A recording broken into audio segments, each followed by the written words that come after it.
अस्सलामुअलैकुम। Straight talk में खुश आमदीद। आपके साथ मैं हूं आयशा बख्श। मुस्लिम लीग नून की तरफ से इसहाक डार का नाम निगरान वजीर आजम के तौर पर सामने आ रहा है। इत्तलात के मुताबिक इस हवाले से नून लीग, पीपल्स पार्टी और दीगर इत्तेहादी जमातों को एतमाद में ले रही है। फिलहाल पीपल्स पार्टी को इसहाक डार के नाम पर तहफ़्फ़ुज़ात है। पीपल्स पार्टी निगरान वजीर आजम के लिए गैर जानिबदारी को लाजमी ज़रूरत करार दे रही है। इसहाक डार के नाम पर इत्तफाक करना सियासी जमातों के लिए किसी भी तौर आसान नहीं होगा। इसहाक डार गुज़िश्ता 30 सालों से भी ज़्यादा अरसे से नून लीग के साथ वाबस्ता ही नहीं बल्कि शरीफ ख़ानदान के इंतहाई करीबी और पुरएतमाद साथी माने जाते हैं। शरीफ फैमिली से उनकी यह कुर्बत 2004 में उस वक्त रिश्तेदारी में भी बदल गई जब नवाज शरीफ की साहिबजादी आसमा और इसहाक डार के साहिबजादे अली डार रिश्ता अज़दवाज में मुंसलिक हो गए। नवाज शरीफ न सिर्फ इसहाक डार की माशी पॉलिसीज़ पर इन्हिसार करते रहे हैं बल्कि नवाज शरीफ के तीसरे दौर में वज़ीर आज़म के बाद जिस हुकूमती ओहदेदार के पास सबसे ज़्यादा इख्तियारात थे वो इसहाक डार ही थे। इसहाक डार के इस प्रोफाइल के होते हुए क्या उनको निगरान वजीर आजम बनाने का फैसला दुरुस्त होगा? 2008 के बाद से हमारी सियासी क़यादत कदरे बलोगत की उस सतह तक पहुंच चुकी थी कि निगरान वजीर आजम पर अपोजिशन का भी इत्तेफाक हो, बल्कि 2013 और 18 के इंतखाबात में मुकम्मल तौर पर गैर सियासी शख्सियात को ही निगरान वजीर आजम बनाया गया। यूँ 90 की दहाई की इंतहाई गलत रवायत को ख़त्म कर दिया गया जब गुलाम मुस्तफ़ा जतोई और बल्ख शेर मज़ारी जैसी सियासी शख्सियात को निगरान वजीर आजम बना दिया जाता था। ऐसे में एक मरतबा फिर 90 की दहाई की रवायत को जिंदा करने का क्या मतलब हो सकता है? अगर इसहाक डार को निगरान वजीर आजम बनाने का मकसद माशी हालात हैं तो फिर हमारे पास मोइन कुरैशी की नज़ीर भी मौजूद है, जिनको 1993 में अमेरिका से बुलाकर निगरान वजीर आजम बना दिया गया और उन्होंने अपने दौर में कई अहम माशी फैसले भी किए। इसहाक डार को निगरान वजीर आजम बनाने के मुतालबे के पीछे वजूहात जो भी हों, मगर एक बात तय है कि अगर इसहाक डार को पीपल्स पार्टी और इत्तेहादियों के साथ बारगेन करके निगरान वजीर आजम बना भी दिया जाता है तो ये बात तय है कि इंतखाबात की गैर जानिबदारी पर इनेकाद से पहले ही बहुत बड़ा सवालिया निशान खड़ा हो जाएगा। इसी पर गुफ्तगू करेंगे कि आखिर ये नाम सामने क्यों आया। हुकूमती हलकों, ख़ास मुस्लिम लीग नून की बात करी मैं, हुकूमती हलकों में वज़रा की जानिब से, हुकूमत की जानिब से इसे एक प्रपोज नाम, एक ख्वाहिश, एक इम्कान, ये सब कुछ क्यों कहा जा रहा है, क्यों ऐसी गुफ्तगू की जा रही है?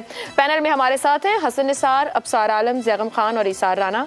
आप चारों का बहुत शुक्रिया। प्रोग्राम का पहला सवाल, नून लीग का इसहाक डार को निगरान वजीर आजम बनाने का फैसला, क्यों मुस्लिम लीग नून इसहाक डार को ही निगरान वजीर आजम चाह रही है?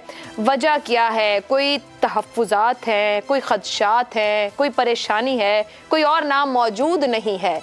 हसन निसार साहब, क्या वजह है? वैसे पीपल्स पार्टी के एतराज़ात भी सामने हैं, उनको भी मद्देनज़र रखिए। देखें, जितनी वजूहात आपने गिनाई हैं वो तो अपनी जगह पे है, लेकिन इनके DNA में शामिल है ये। यू अंडरस्टैंड, ये वो लोग हैं जिन्होंने क्रिमिनल्स को पुलिस में भर्ती किया।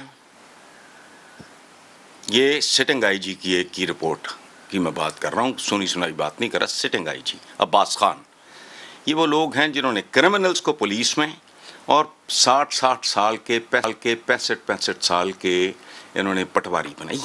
ये और क्लास है। क्लास का लफ्ज़ पता नहीं इनके लिए मुनासिब है या नहीं। अच्छा, इनका क्या है? इनका बस चले तो मुल्क का नाम तब्दील करके इस्लामी जमहूरिया जाती उमरा रख दें और कायदे आज़म के साथ तस्वीर छपी हो नवाज शरीफ की या शहबाज शरीफ की, यूं करके। उसको पोज बड़ा पसंद था नहीं, ये अल्लामा इकबाल वाला, ये यूं करके। अच्छा, ये मुल्क जो देखो बुनियादी तौर पे हम झूठ की पैदावार हैं। इस्लामी जमहूरिया पाकिस्तान, मुझे बताएं, इतने माशाल्लाह खूबसूरत क्रीम ऑफ द सोसाइटी, और मैं एग्जैजरेट नहीं कर रहा, बिल्कुल नहीं, इनसे बेहतर नहीं है। हमारे पास जो अवेलेबल हैं इस एज मीडिया प्रैक्टिशनर्स में बेहतरीन लोग हैं। दयानतदारी से बताओ, इस्लामी जमहूरिया पाकिस्तान, इसको डायसेक्ट करो। इस्लाम नाम की कोई चीज़ है? जमहूरियत नाम की कोई चीज़ है? और पाकिस्तान की माशाल्लाह आपके शहरों में फैली हुई है। जो निस्फ़ ईमान है, उन्होंने कहा सफाई निस्फ़ ईमान है। इस पूरी कौम ने अपने लीडरशिप को देखा और ये समझ लिया कि हाथ की सफाई निस्फ़ ईमान है। ये हाथ की सफाई है। ये मुल्क चंद मखसूस ख़ानदानों का राजवाड़ा है, लेकिन अब मुझे ये खेल ज़्यादा देर और दूर तक चलता नज़र नहीं आ रहा। दुआ करें आप सब लोग कि इस तब्दीली की कीमत इतनी ना हो जो ये कौम चुका ना सके। जो कुछ आपने कहा वो ठीक है, उसके साथ ये ट्रेडिशन है। सर निसार साहब, जब आप कह रहे हैं कि ज्यादा देर चलता नजर नहीं आ रहा, मैं ऊपर खदशे की बात कर रही हूँ। सर आप कोई पिन पॉइंट करेंगे क्या अदम तहफ्फुज है या कौन सा अदम तहफ्फुज है जो मुस्लिम लीग नून को मजबूर कर रहा है कि उनकी जमात का कोई क्लोज एड होना चाहिए, उसके लिए ख्वाहिश का इजहार किया जा रहा है, नाम प्रपोज, कोई तो खदशा है, वो खदशा क्या हो सकता है? देखें अदम तहफ्फुज है जब वो बहुत प्रोटेक्टेड और सिक्योर थे तब भी ये गंदगी और गलाजत उनकी सियासत का हिस्सा थी। अब तो उनके पल्ले ही कुछ नहीं, जितनी मर्जी बढ़ के मार लें, जो मर्जी कर लें, इनसे बेहतर कोई नहीं जानता कि इनके पल्ले अब कख नहीं है। और उस कख को लख में बदला गया तो फिर देखना होता क्या है, याद रखना। पहले तो ये प्रोटेक्टेड थे, सिक्योरिटी, पूरा खानदान घुसाया हुआ जूतों समेत इन्होंने। अच्छा, ये एक शर्म हयाई होती है ना, को रख रखाव को, वो कहते हैं ना को दीद लिहाज, वो भी नहीं है। ये और बेशुमार लोग हैं लाहौर में, वो उधर वो लायलपुर में, वो कौन सा अब सार आलम साहब का फैसलाबाद होगा, मेरा तो लायलपुर है। बात बेशक एक ही है, वो जो शेर अली खानदान पूरे का पूरा टब्बर है, मेंटेलिटी है ये। बाकी जो कुछ आपने कहा वो अपनी जगह पे ठीक है। अब तो ये इनसिक्योर हैं, खौफजदा लोग हैं, ये डरे हुए लोग हैं, टोटल बढ़ के मार रहे हैं। नतीजा आ जाएगा सामने, और अगर नतीजे के साथ गड़बड़ की कोई, तो फिर गड़बड़ की कोई लिमिट रहनी नहीं है और कोई स्टेबल गवर्नमेंट फिर नहीं यहाँ आएगी। इनसिक्योरिटी की बात और अदम तहफ्फुज की बात हो रही है, ऐसा क्यों है? अभी कुछ देर पहले ख्वाजा आसिफ साहब का भी एक स्टेटमेंट आया, वो कहते हैं कि ख्वाहिश है कि अगर वो वजीर आज़म बन सकते हैं तो अच्छी बात है, भाई हैं, दोस्त हैं, बड़ा ताल्लुक है, लेकिन साथ ही कहते हैं कि कुछ कानूनी एतराज़ात उनके नाम पर आ रहे हैं, लेकिन एक ख्वाहिश, एक इम्कान, एक प्रोपोज्ड नाम ज़रूर है इसहाक डार का। ज़ैगम साहब चार्टर ऑफ डेमोक्रेसी 2006 में पीपल्स पार्टी नून लीग करते हैं, जिसके अंदर वो खास तौर पर कहते हैं there shall be a neutral caretaker government to hold free and fair elections, the members of the set government and the immediate relatives shall not contest elections. इतनी वजाहत है, ज़हनी तौर पर क्लियर है जब कर रहे हैं। आज जहां खड़े हैं, जो नाम नून लीग की तरफ से सामने आता है, पहली बात है आता ही क्यों है ऐसा नाम जो इस वक्त सिटिंग आपका वजीर है, खुद निगरान निज़ाम हुकूमत को की रूह को नुकसान पहुंचाने की कोशिश, और फिर कहना कि हम जमहूरी हैं। बादशाह ने अपने वजीर आज़म से कहा कि मुझे अपनी सल्तनत के सबसे खूबसूरत बच्चे से मिलना है। अगले दिन वज़ीर आज़म अपना लख्त जिगर, अपना बेटा आके लेकर आ गया कि इससे खूबसूरत बच्चा मुझे आपकी सल्तनत में कहीं नहीं मिला। बादशाह ने कहा कि मईशत दान लाओ, और ये मईशत दान इन्होंने पेश कर दिया कि इससे अच्छा मईशत दान जो है वो हमें आपकी सल्तनत में कोई नहीं मिला। ऐसा ज़बरदस्त मईशत दान है कि इसने 9 महीने IMF के साथ दंगल किया है, कौम को 100 जूते भी खिलवाए हैं, 100 प्याज भी खिलवाए हैं, और कितना रिकॉर्ड कायम किया। महंगाई का उसने रिकॉर्ड कायम करवाया है, क्रेडिट रेटिंग का रिकॉर्ड कायम करवाया है, शरह सूद का रिकॉर्ड कायम करवाया है, और एक्सचेंज रेट को तो इससे बेहतर कोई जानता ही नहीं है। मतलब कोई खुदा का खौफ होता है जब हुर्रियत के तन पे एक लंगोट बचा है, उसको भी छोड़ने को तैयार नहीं। आपने बताया कि किस तरीके से इस पर कंसेंसस बिल्ड हुआ कि पाकिस्तान में इलेक्शन एक निगरान हुकूमत के तहत कायम किए जाएं। इनफैक्ट ये जो प्रोसेस है ये पाकिस्तान में चार्टर ऑफ डेमोक्रेसी से भी पहले शुरू हुआ था, 13वीं तरमीम से 1997 में। फिर 18वीं तरमीम में चार्टर ऑफ डेमोक्रेसी के नतीजे में उसमें मज़ीद तफसील डाली गई। मामला वहाँ नहीं रुका, 20वीं तरमीम में उसको मज़ीद बेहतर करने की कोशिश की गई, इसलिए कि ये इंश्योर किया जाए कि पाकिस्तान में गैर जानिबदार निगरान हुकूमत इलेक्शन कराएगी ताकि इलेक्शन शक व शुबे से बालातर हो। अब ये कॉन्स्टिट्यूशनल अरेंजमेंट कुछ ज़ौल हक ने नहीं बना के दी, एक कंसेंसस के ज़रिए से जमहूरी ताकतों ने, मुस्लिम लीग नवाज़ ने, पीपल्स पार्टी ने मिलकर बिल्ड की। अब बदला क्या है कि जो असम्बली है उसमें अपोजिशन मौजूद नहीं है, एक नाअकबत अंदेश अपोजिशन लीडर पूरी अपोजिशन को लेकर भाग गया है। अब उसका एब्यूज़ किया जाएगा इस हकीकत की वजह से कि वहाँ पे कोई अपोजिशन नहीं है, कोई अपोजिशन लीडर नहीं है।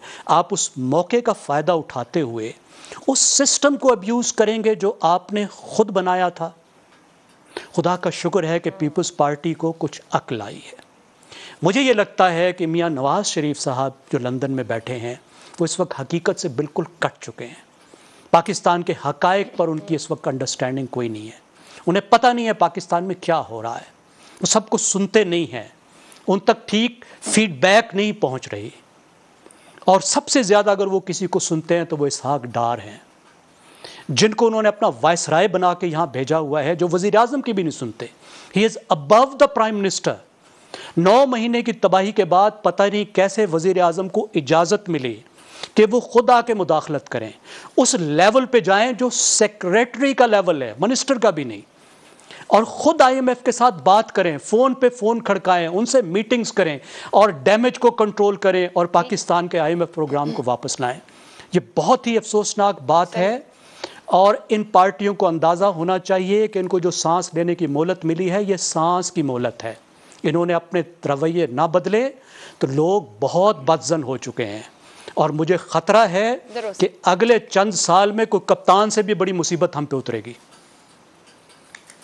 ठीक है जी, बड़े अहम पॉइंट सामने रखे हैं और एक अगली मुसीबत की भी बात कर दी। अब सार साहब आपकी तरफ आऊंगी। एक तो ज़ैगम साहब की गुफ्तगू कहती है कि नाम बिला वजह तो नहीं है, कोई फरमाइश है और उसको जस्टिफाई करने के लिए नाम दिया गया, कमेंट कीजिएगा। दूसरा, पीपल्स पार्टी पर उन्होंने गुफ्तगू की कि पीपल्स पार्टी, आपके ख्याल में पीपल्स पार्टी वाकई अपने दुरुस्त तहफ़्फ़ुज़ात कह रही है, या फिर मेरा सवाल यह है कि People's Party for bargain, future bargain, वक्ती एतराज़ कर रही है नाम पर? ये जो मेरी इतलात है ना, पीपल्स पार्टी और इसहाक डार के ताल्लुकात बहुत अच्छे हैं। वो शायद पीपल्स पार्टी के मुस्लिम लीग नून में और किसी से इतने अच्छे ताल्लुकात ना हो जितने इसहाक डार से, और ये बहुत पुराने हैं, ये मोहतरमा बेनज़ीर भुट्टो के दौर से हैं।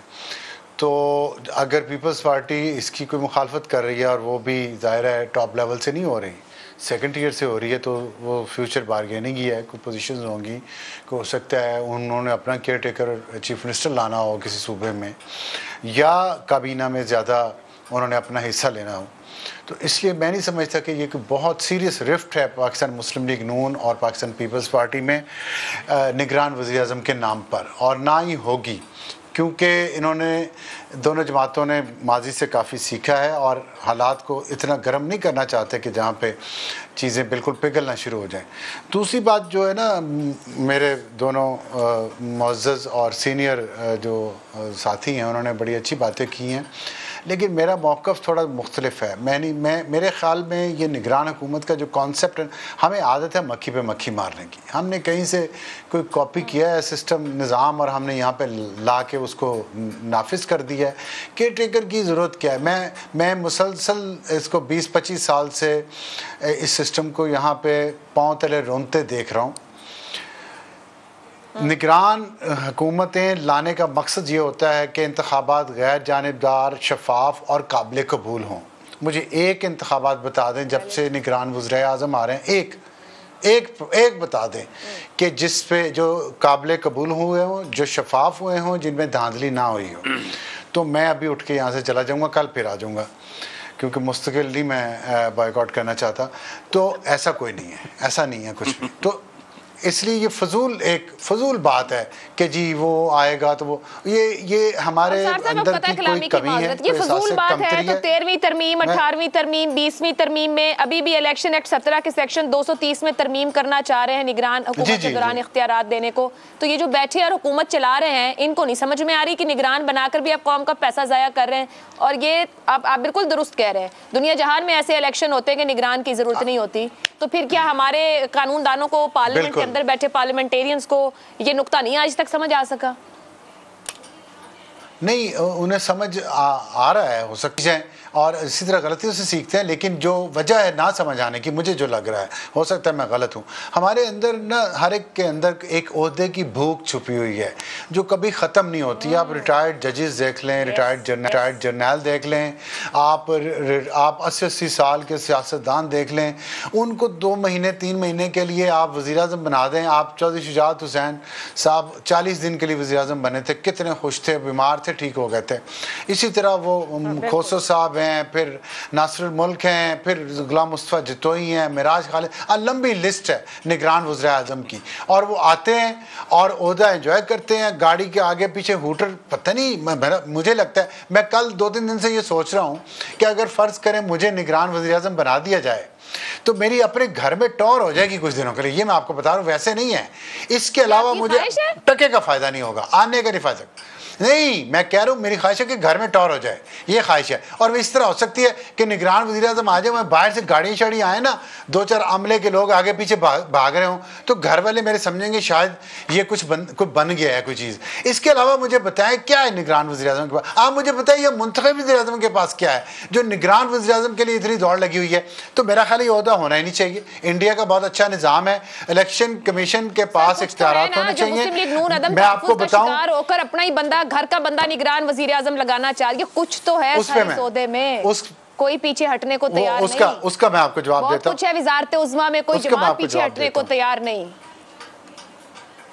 मैं उसका जवाब देता हूँ। एक तो मैंने आपको बता दिया ओहदे की तलब है, हर एक में है। दूसरी बात यह है कि हमारे यहाँ इनसिक्योरिटीज़ इतनी हैं और बेयकीनी इतनी है कि अभी हम खुद मीडिया वाले कितने अरसे से अफवाह फैला रहे हैं कि ये 3 महीने 6 महीने हो जाएंगे, ये इलेक्शन अक्टूबर में नवंबर में होंगे, नहीं ये मार्च में होंगे, ये अप्रैल में होंगे, ये कोई गन साफ करने वाला आएगा। ये एक जो फियर फैक्टर क्रिएट किया गया ना, इसके लिए हो सकता है बड़ी सियासी जमातें ये समझते हों कि हम अपना वो ट्रस्टवर्दी बंदा लेके आएँ जो 3 महीने में इंतखाबात करवा दे। लेकिन एक बात मैं बहुत ज़रूरी कहना चाहता हूँ, आप देख लीजिएगा अभी ये जैसे ही कोई भी निगरान वज़ीर आज़म आए, निगरान काबीना आए, पहले 15-20 दिन इस बात पर झगड़े होंगे कि पुराना वज़ीर गाड़ी ले गया, उससे गाड़ी रिकवर हो रही है, वो घर खाली नहीं कर रहा, उससे घर खाली करवाया जा रहा है।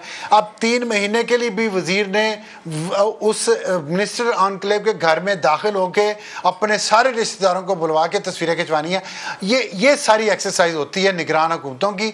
इतना पैसे का ज़ाया है, इतना पैसे का ज़ाया है, ख्वाहिश है मुफ्त की बिजली, मुफ्त ज़ाया है, ठीक है, पैसे का बिल्कुल पैसे का ज़ाया है, वक्त का ज़ाया, इस कौम का ज़ाया है। सिर्फ इलेक्शन कमीशन के पास मुकम्मल इख्तियारात होने चाहिए, इंडिपेंडेंट होना चाहिए और वही हुकूमत चलती रहे, फारिग हो जाए तो ठीक है जी। ईसार साहब, 90 की दहाई की रिवायत दोबारा उसका इह्या करना चाह रही है मुस्लिम लीग नून, PTI की जानिब से इस नाम को मुस्तरद किया गया है। अगर इस तरह की सूरत बनती है, क्योंकि अभी अफसार साहब ने कहा कि पीपल्स पार्टी का इतराज़ वक्ती है, हो सकता है कोई पॉलिटिकल बार्गेन हो जाए, बाकी जमातें तो क्या आवाज़ उठाएंगी, तो फिर इंतखाबात से पहले ही बल्कि आगाज़ से निगरान हुकूमत के पूरा मामला मुतनाज़ हो जाएगा।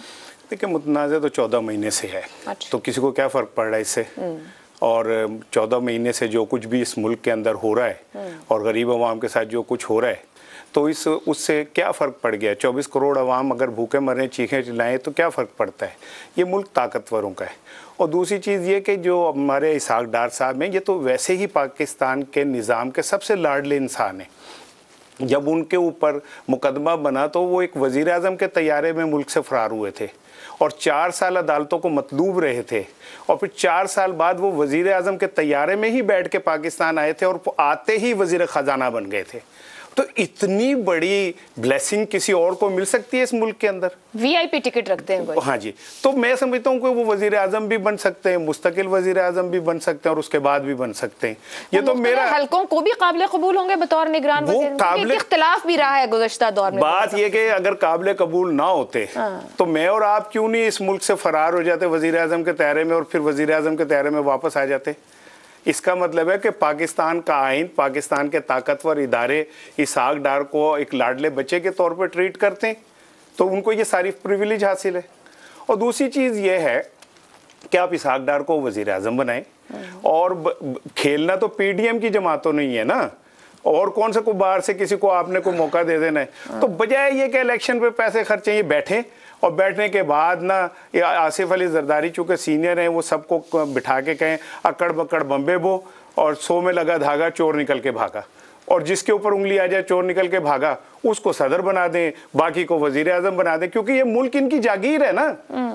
ये मुल्क इसका आइन, इसके कानून, ये सब कुछ इनकी जागीर है ना। ये इस मुल्क को जैसे मर्जी तबाह कर दें, इनको कोई पूछने वाला नहीं है ना। तो अगर ये इसहाक डार को बना लेते हैं तो क्या फ़र्क पड़ता है? मुझे एक बात का जवाब दें। आप मुसलसल एक बात कह रहे हैं, सियासी इस्तेकाम, सियासी इस्तेकाम, सियासी इस्तेकाम। दूसरी तरफ आप हर वो काम कर रहे हैं जिससे सियासी अदम इस्तेकाम पैदा हो। तो आपका एजेंडा क्या है? आप क्या करना चाह रहे हैं इस मुल्क के साथ? आप सियासत और जमहूरियत के नाम के ऊपर 24 करोड़ लोगों के साथ क्या खेल खेल रहे हैं? अगर आपने इसी तरह लोगों को यह बताना है कि भाई एक तरफ एक फैसल मस्जिद के बाहर कुल्फी बेचने वाला जो है उसको आप 3 माह कैद और 5 लाख रुपए जुर्माना कर देते हैं जिसके 4 माजूर बच्चे हैं, और दूसरी तरफ आप हमजा शहबाज शरीफ को उसी दिन मनी लॉन्ड्रिंग केस से बरी कर देते हैं खामोशी से, तो फिर आप कह दें कि इस मुल्क के अंदर 2 कानून और 2 आईन है। एक कानून है जो कुल्फी बेचने, क्या जरूरत है, वो तो सबको पता है। नहीं, कानून कैसे चलता है, ये बता तो यही रहे हैं, अपने अमल से भी यही बता रहे हैं कि कुल्फी बेचने वाले को कुल्फी बेचने के इस्लामाबाद इंतजामिया उसके मुतालिक कोई और खबर दे रही है, आपको भी पता है। मैं ये इंतजामिया का मामला डिटेल ना हो कि वहां पर और भी बहुत से काम जब जहां पे ये रेडियां लगती हैं, मुझे फैक्ट नहीं पता, मैं इस्लामाबाद इंतजाम कर रही हूं, जहां पे ये रेडियां लगती हैं उन पे बहुत सारे नकाइस हो जाते हैं ना, बिल्कुल ठीक है, बिल्कुल। लेकिन जहां पे पार्लियामेंट लगती है वहां तो बहुत ही ज्यादा नकाइस है, वहां पे जो नकाइस पैदा होते हैं ब्रेक लेनी है, क्या फर्क पड़ता है? अब नकाइस का हल जो है उसके ऊपर किसी की तवज्जो नहीं है, लेकिन कुछ मजीद बात करेंगे। और नकाइस पर ब्रेक के बाद यहाँ ये तय हो गया कि फियर फैक्टर तो कहीं ना कहीं मौजूद है, मगर क्या इस अंदाज से अगर निगरान वजीर आजम को लाने की कोशिश की गई तो खुद इन सियासी जमातों के हाथ क्या रह जाएगा, ये वक्त तय करेगा। मजीद गुफ्तगू इस ब्रेक के बाद। टॉक में एक बार फिर खुशामदीद। बात करेंगे आपकी, आवाम की, और सबसे अहम और बड़ा मसला जिसका हल गुज़िश्ता एक पूरी दहाई में तो कोई हुकूमत नहीं निकाल सकी है। पहले 1 रुपए 90 पैसे इजाफा, फिर पीक आवर्स में इजाफा, और अब वफाकी काबीना ने जाते जाते बिजली 7 रुपए 50 पैसे महंगी करने की मंजूरी देकर आवाम पर एक बार फिर बिजली बम गिरा दिया है। जुल्म यह है कि इसकी तौजीह ये पेश की जा रही है कि IMF की सख्त शराइत की वजह से बिजली की कीमत बढ़ाई गई है, मगर जो बात नहीं बताई जा रही वो ये कि IMF की जानिब से हुकूमत से गर्दशी कर्जे यानी सर्कुलर डेट को कम करने का कहा गया है, जिसका तरीका ये निकाला गया है कि हर थोड़े दिनों बाद बिजली की कीमत में इजाफा करके पहले से महंगाई से मरती आवाम को थोड़ा और मरने के करीब कर दिया जाए। अगर ना किया जाए तो बस अपनी अय्याशियों को कम ना किया जाए, अपनी नाअहली, मुजरिमाना गफलत, गैर जिम्मेदारी और करप्शन का बोझ आवाम के कंधों पर डाला जाए। मुल्क की अशराफिया को बिजली के कई यूनिट मुफ्त फराहम किए जाए। अशराफिया तो छोड़े, इस मुल्क में वापडा के अफसरान तो क्या एक लाइन मैन ही मान नहीं, वापडा के मुलाजमीन को उनके ग्रेड के हिसाब से माहाना 1100 से 1300 यूनिट तक बिजली मुफ्त दी जा रही है। घरों में बिजली से चलने वाले चूल्हे हैं और विंडो AC, ये सब आपको वापडा के एक लाइनमैन के घर भी मिलेगा। इसके अलावा ऐसे इल्जामात भी हैं कि मुलाजमीन बेशतर इलाकों में पैसों के इवज लोगों को बिजली चोरी करने में मदद फराहम करते हैं, और ये सिलसिला यूं ही चलता रहता है। पावर सेक्टर की खराब सूरत हाल के बावजूद सियासतदानों और आला ओहदों पर काम करने वाले सरकारी अफसरान को भी कई यूनिट बिजली मुफ्त फराहम की जाती है। मार्च में होने वाली पब्लिक अकाउंट्स कमेटी की मीटिंग के दौरान चेयरमैन कमेटी नूर आलम खान ने सख्ती से हुक्म सादिर किया था कि बिजली की मुफ्त खोरी की सहूलत खत्म की जाए, मगर पिछले साल जून में भी उन्होंने यही हुक्म सादिर किया था, तब भी इतनी सख्ती से किया था, मगर नतीजा ये निकला कि साल बाद उन्हें फिर सख्ती से हुक्म सादिर करना पड़ा, मगर नतीजा नितारत। हुकूमत के पास तरीका यह है कि आम आवाम पर बोझ डालो, मगर ना अय्याशियां कम करो और ना ही अपनी नाअहली यानी अपना हाथ अवाम की जेब में रखें। अवाम के टैक्स के पैसे पर भरपूर अय्याशी की जाए।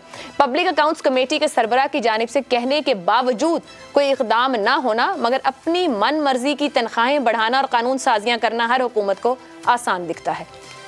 इसी पर सवाल रखेंगे कि आखिर जो हुकूमत कर रही है कितना दुरुस्त है। बिजली की कीमत बढ़ाना हमारी मजबूरी थी, वजीर आजम शहबाज शरीफ, क्या तौजीह दुरुस्त है? इससे पहले कि मैं आपकी जानिब आऊँ, ये फैक्ट हम रख दें, यहाँ पर हमारी सहाफ़ी हैं एक जाहिद गशकोरी, उनकी एक स्टोरी भी है जिसके फैक्ट से बता रहे हैं, क्योंकि मैं बिजली चोरी की बात कर रही थी। 2022 में 20 अजला में जो बिजली चोरी हुई है, 3 लाख घरों में बिजली चोरी हुई, 110 अरब रुपए की बिजली चोरी हुई है। ये है वो लाइन लॉसेस, ये है वो नुकसानात जिसको सिस्टम ने ठीक करना है, मगर किसी की तवज्जो नहीं है।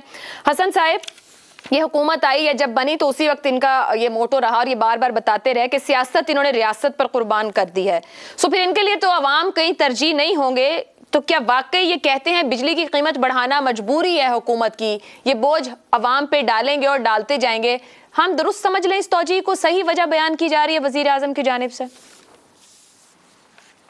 सबसे पहले मैं एक ज़ाती दरख्वास्त करूँगा आपसे, ये है कि खस्ता अवाम का मुकद्दर तो यहाँ क्या बदलना है, उसका जेंडर तब्दील ना करें। हम जो कहते, देखें, कभी सुना आपने कि आम आदमी आती है, आम आदमी जाती है, आम आदमी ये कहती है? नहीं, जब वो जमा हो जाते हैं तो आवाम ये कहती है, आवाम ये करती है। मतलब this is not logical, this is funny. अच्छा, अब इस वज़ीर आज़म का जो है वो ट्रेजेडी और तरह की है। ये ग्रीक ट्रेजेडी से बदतर ट्रेजेडी है। मुहावरा सुना आपने, मरता क्या ना करता।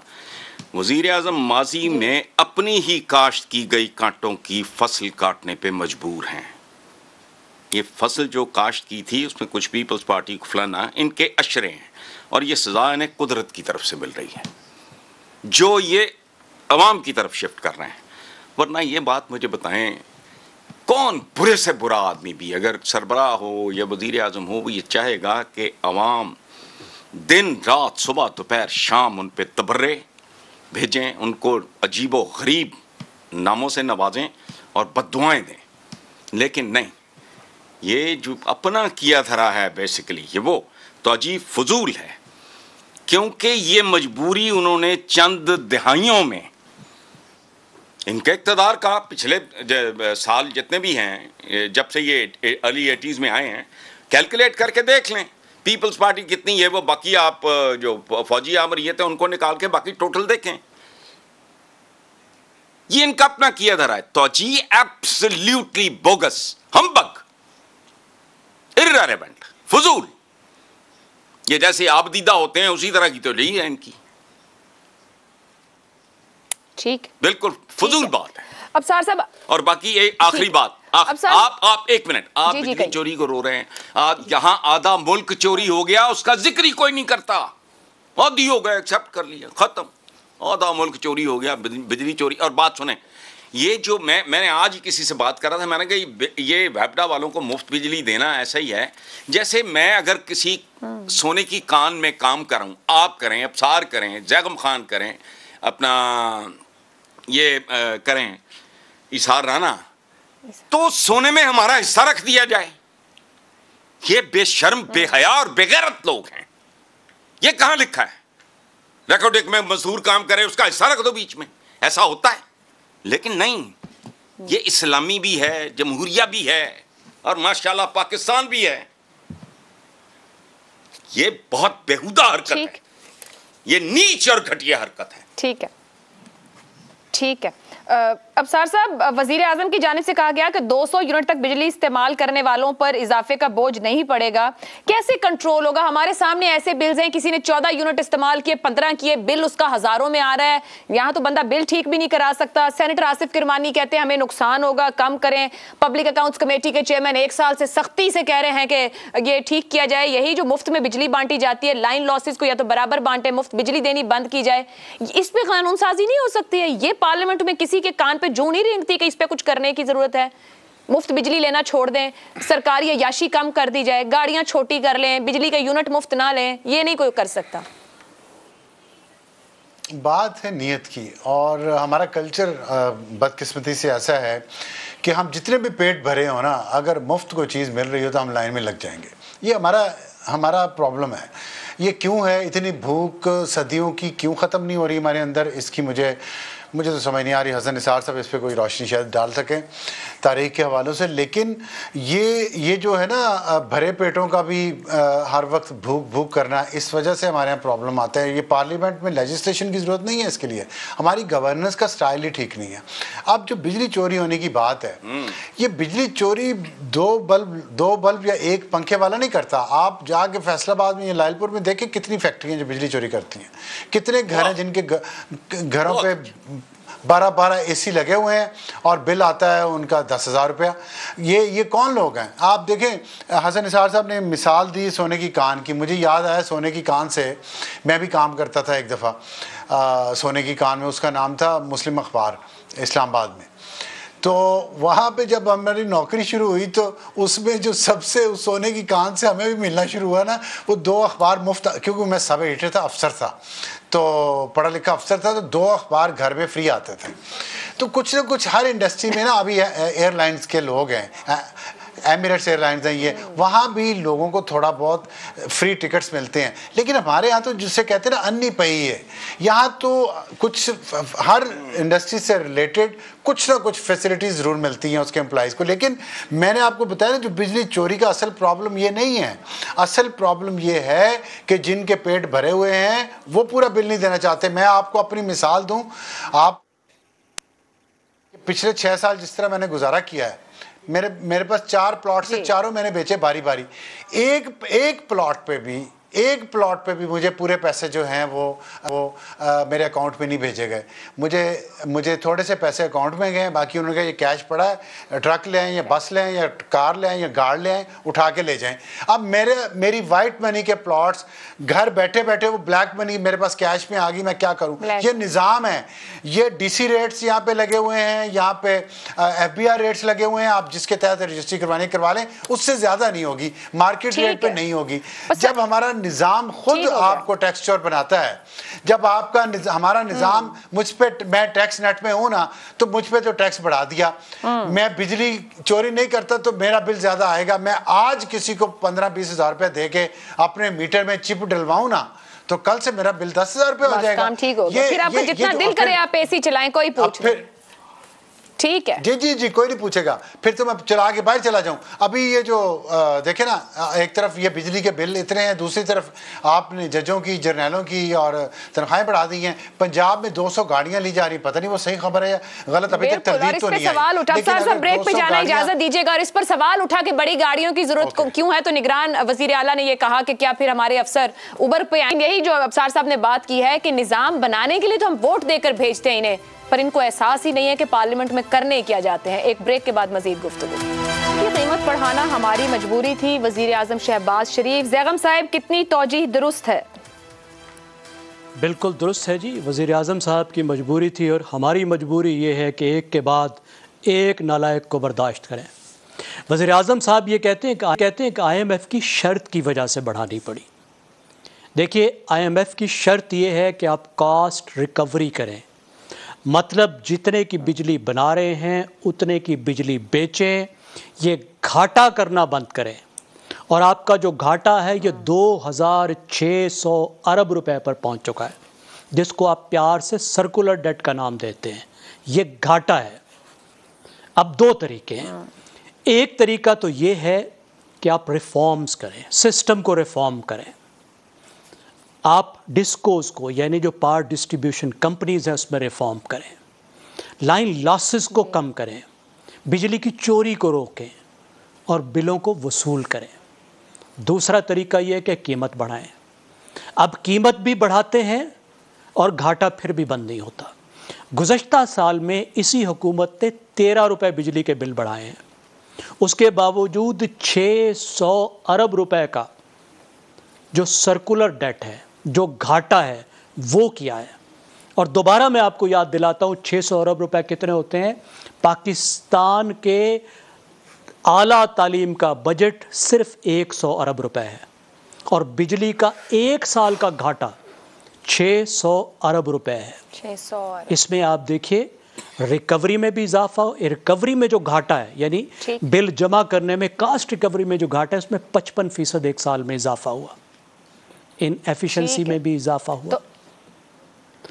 तो कौन सी चीज़ है वज़ीर आज़म साहब बताएं पावर सेक्टर में जो उन्होंने ठीक की है, जिसमें उन्होंने बेहतरी की है? मैं इंजीनियर्स से बात करता हूँ, बहुत से सीनियर इंजीनियर मेरे दोस्त हैं, वो मुझे जो दुख भरी कहानियाँ बताते हैं, जितनी पॉलिटिकल इंटरफेरेंस इस वक्त वहाँ हो चुकी है, जितने हालात पहले से ज़्यादा ख़राब हो चुके हैं, तो इनको कौन ठीक करेगा? हाँ। कौन ठीक करेगा? दुरुस्त साहब, वक्त कम है। इसार साहब, ये तो यहाँ भी सियासत ही निकली है, हर जगह सियासत है। मुझे तो ऐसा लगता है कि मुझे डर ये है कि किसी दिन आसमानी बिजली का बिल भी जो है ना, ये बिल में ना डाल दें कि फला जगह आसमानी बिजली गिरी थी तो उसका भी बिल कौम ने अदा करना है। देखिए कितनी अहमकाना सी बात है कि वजीर आज़म एक बहुत बड़े हाल में जो सेंट्रली एयर कंडीशन है, वहाँ बैठ के और आला तरीन